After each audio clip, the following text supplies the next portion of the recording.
ಆಗಿದೆ, night rich ಆಗಿದೆ, ಕಣ್ಣು ಕ್ಲಿಚ್ ಆಗಿದೆ, ಬ್ರೈನು ಹುಚ್ಚಾಗಿದೆ, ಬಾಡಿ ಹೀಟ್ ಆಗಿದೆ, ಫುಲ್ಲು ಲೈಟ್ ಆಗಿದೆ, ಇನ್ನು ಟೈಟ್ ಆಗಕ್ಕೆ ಚೂರು ಬೇಕಾಗಿದೆ, ಬೇಕಾಗಿದೆ, ಬೇಕಾಗಿದೆ, ಬೇಕಾಗಿ ಬೇಕಾಗಿ ಬೇಕಾಗಿ ಬೇಕಾಗಿ ಬೇಕಾಗಿ ಬೇಕಾಗಿ ಬೇಕಾಗಿ ಬೇಕಾಗಿ ಚೂರು ಬೇಕಾಗಿದೆ. ಪಾರ್ಟಿ ಫ್ರೀ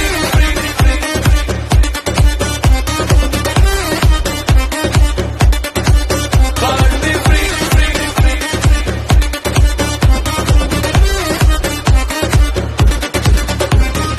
ಆಫೀಸಲ್ಲಿ ಆಂಟಿಯ ಕುಡಿತಾರೆ ಗ್ರೀನ್ ಟೀಯ, ಪಾರ್ಟಿಗೆ ಬಂದ್ರೆ 90 ಮೇಲೆ 90. ಏಜ್ ಎಷ್ಟೇ ಇರಲಿ ನೋಡಿ ಹಂಗೆ ಇದೆ ಬ್ಯೂಟಿ, ಇವರ ಆಟಿಟ್ಯೂಡ್ಗೆ ಎಲ್ಲ ಸೇರಿ ಹೊಡ್ಡಿ ಹೊಂಡ ಸಿಟಿ.